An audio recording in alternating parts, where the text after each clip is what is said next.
Hi, I'm Brett Miller. Welcome to Mills Gills. Today we're going to be going over the Garmin castable sonar unit.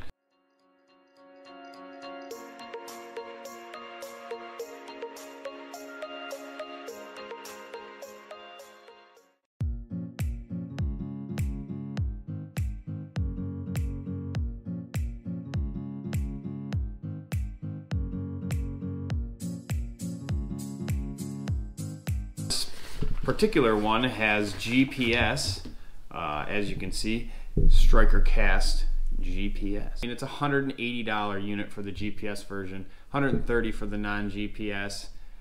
Is it necessary if you want to fish? No, but you know, it's a cool thing, and it's a, you know, if you're a tech guy or whatever and you enjoy being outdoorsy, it definitely will help catch you fish. And you know, we'll go over the app in this video and kind of just show you the layout that they have going over there at Garmin. It's very simple stuff. All you do is cast this thing in the water. As soon as the bottom here touches water, it will activate, and that'll turn the unit on, and then you can connect that to your phone. Kind of like anything else, it is Bluetooth, Wi-Fi connection, and the connection's good up to 200 feet. So cast this thing pretty much as far as you can, and it should be good to go. There shouldn't be any issue with you connecting to it. It has a 10-hour battery life, and I'll throw the specs up, but it has 10-hour battery life, and they recommend up to 20-pound tests. I would obviously say braided 20-pound would be the best, just because it is the strongest fishing line that you could use. Definitely don't want to cast this thing in the middle of water on mono 3-pound, and you know, you just hit a piece of wood and the thing breaks, and then $180 is gone forever. So yeah, we'll go over the specs. I mean, it's a very solid unit. It's not very big. It looks kind of huge on their website, and I was afraid that it was going to be like casting a soccer ball out into the middle of the water, but it's actually not that big, and it's got a good little weight to it, so you know, you can sling it good, but it also doesn't feel like it's going to snap your line or, you know, break your rod or anything like that. Alright, so we're going to cast this thing out into the middle of the Cuyahoga River here in Cleveland, Ohio. And I'll show you how it goes through the app. Once it hits the water, the unit will turn on. And then that's when you're going to go into your phone or iPhone and open up the iCast app. And you'll see as you're slowly reeling it in, it'll read just like a boat fish finder would. It'll show depth, so right now we're at about 15.5, 0.6 feet. The water temperature in the top left will show you it's 61.4 degrees Fahrenheit. That's the water temperature on the surface there. It shows you the battery life of the unit down in the middle there, and the Bluetooth connectivity.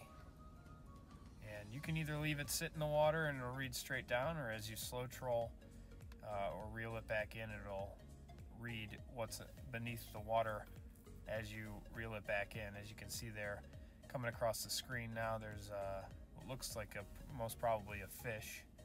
It has a good reading, good return on that with the dark red, and you can change the sensitivity and the gain and all that of what it's reading. And as at the end there, it's when I pull it out of the water. So this would be just reading straight down.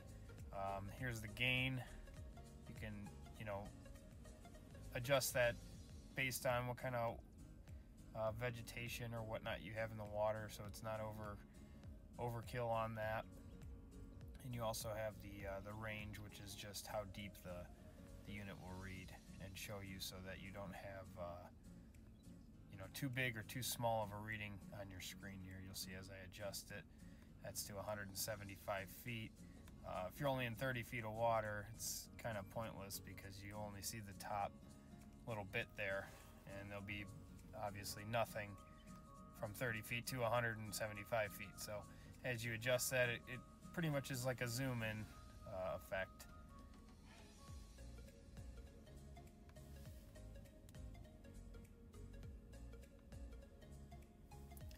Alright, once you go into the settings, you can change your frequencies. You need to do some more research. You can switch it over to Flasher, which is more of a model for ice fishing. It'll be the circular flasher you'd see on an ice fishing sonar unit. And it gives you a pretty cool reading like this, so you can determine where the fish are in the water column. Obviously it doesn't show you vegetation and other things in the water, but it'll show you where the fish are. And again, it gives you the 77.1 degree Fahrenheit water. This test I'm doing now is actually on a cup of water at my house, so you're not going to see the depth, and it's 77 degrees because it's tap water in my house, and there's not much of a reading. Just showing you the different modes that you can use within the app. And again, it does show you the Bluetooth strength in the bottom left and the satellite strength with the GPS on the bottom right, and then the battery life will be in the middle there.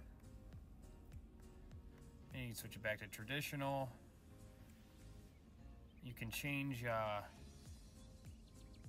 symbols so that you can have it like a traditional sonar like we saw earlier, or you can change it if you want to more so know what's a fish. If you're not used to reading a radar or a sonar unit, you can see, and it'll determine what's more likely than not a fish rather than a piece of wood or something like that that's not giving back as good of a return as a fish would.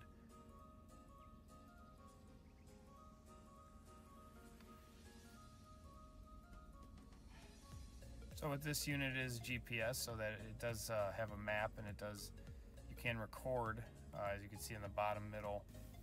Alright, you can do different layers here, as you can see in the top right corner. You can change the colors of different things. It shows you depths and different layers and waypoints and stuff like that. Just kind of like a normal GPS would. You can kind of set up where you want to go with everything. They do have this cool kind of community integration within the app, and it's pretty much other users just uploading and downloading where they have used the Striker Cast, and that record button, it'll record these things here, and this is like somebody trolling around the lake, and it'll show the different depths and contours within the lake that they have recorded and uploaded into the app. It's a cool feature. I have yet to mess with it very much. But it definitely can give you a lot of detail and save you a lot of time, so you don't have to go through and do all this yourself.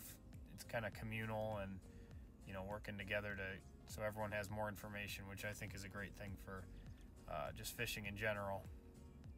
And you can change everything within the app to just fit your measurements and what you would use wherever you're from in the world. So Garmin did a good job with that, make everyone comfortable in different areas.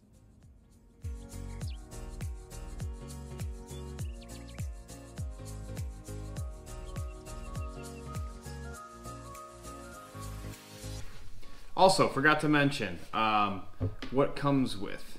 I know everyone likes to see what's in the bag that you buy. So you obviously get the unit here. You get this nice little bag that it comes in. Cinches down, it's waterproofish, seems like it's like a plastic, like one of those backpacks you throw on your back, and this has like a pretty durable, nice little nylon rope to it.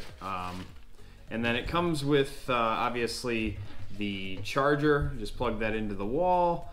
Has like a nice USB. Doesn't come with the actual wall unit, you know, but everyone has one of those nowadays, so not a big deal. And then it also kind of comes with this nice rope. It's like a plastic waterproof rope. Both ends come with these clasps on them. You know, you can use these to hook to a kayak or, you know, really anything. I wouldn't put these on your rod and cast this thing. It just seems like it's a mess. I think this is more so for just hitching it to something so you don't lose it. If you're on a kayak and you want to pull it behind you, you can hitch it to your kayak or, you know, to something on you, and